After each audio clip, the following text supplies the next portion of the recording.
In this video, I'm going to give you 7 of my top tips to help you stop playing like a noob and start sounding like a pro bass player.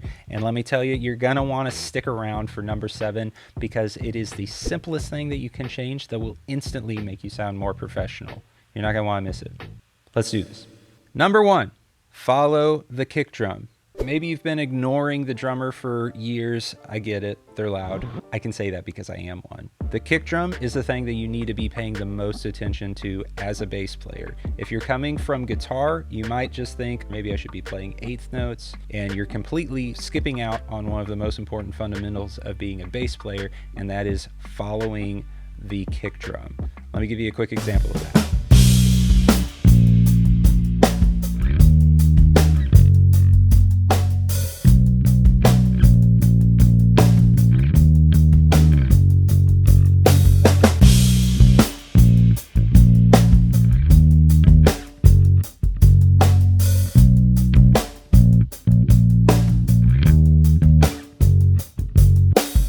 Number 2, use the neck pickup on your bass.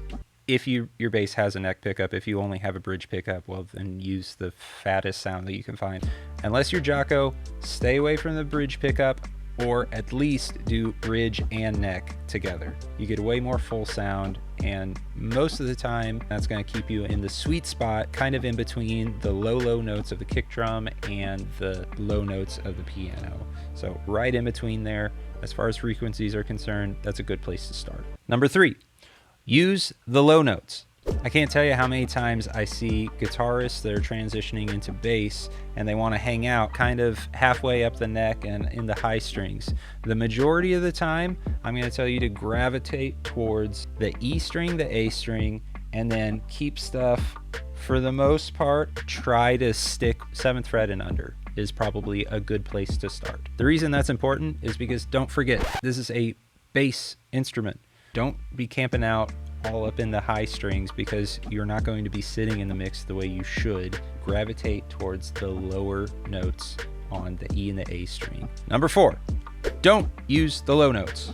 But Dave, you just said I was supposed to use the low notes. Maybe a better way of saying this is save some of the low notes. For example, if you're playing a song in E, start the song only using the 7th fret A string E. And then when you get to the chorus, start using the low E. So you introduce a lower octave, and in doing so, sound bigger. You're adding to the dynamic of the song at that point, instead of just keeping everything at the same octave. Number 5, play with a pick if the song calls for playing with a pick. I can't tell you how many times I've seen guitar players that are transitioning into bass making this crucial mistake, and that's assuming that it's all or nothing. I only play with a pick, or I only play with my fingers.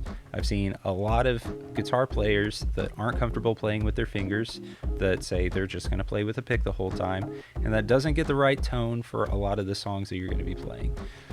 However, on the other side of that, I've also run into guitar players that assume that the only way to play bass is with your fingers. And that couldn't be further from the truth. There are some songs that really do just call for just rocking low notes with a pick. It gives a certain aggression and a tonality to the bass that if you ignore it, you're missing out on a crucial part of being a bass player. Number 6, play different octaves.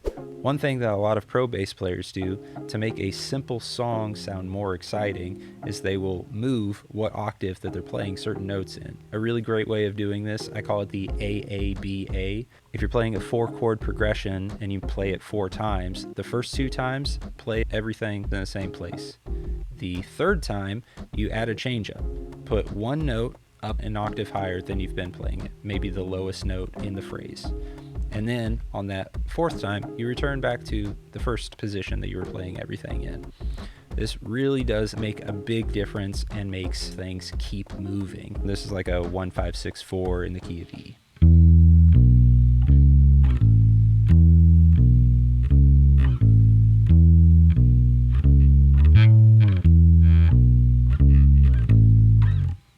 Simple but super effective, and the best bass players are thinking of these things. Before I get to number 7, make sure you like and subscribe. Which brings me to number 7, and this could not be more simple. I see so many bass players making this mistake. Don't play the whole song. What do I mean by that? Well, if there's no bass on the intro of the reference track that you're trying to mimic, don't play there. If there's no bass on the down chorus, don't play there. If there's no bass at the top of the bridge, don't play there. I can't tell you how many times I've seen bass players that as soon as they jump into a song, they maybe have a chord chart in front of them, and then they just play the entire thing. And the song lacks dynamic now because everybody's playing all the time. And one of the best things that you can do as a bass player is jump out and then jump back in. It gives you so much more impact if you're not playing the entire time.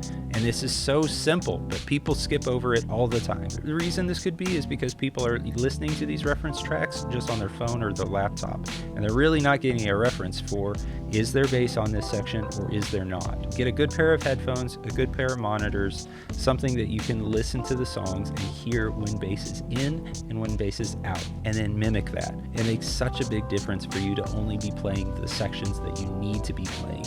And if you don't need to be playing, then hop out.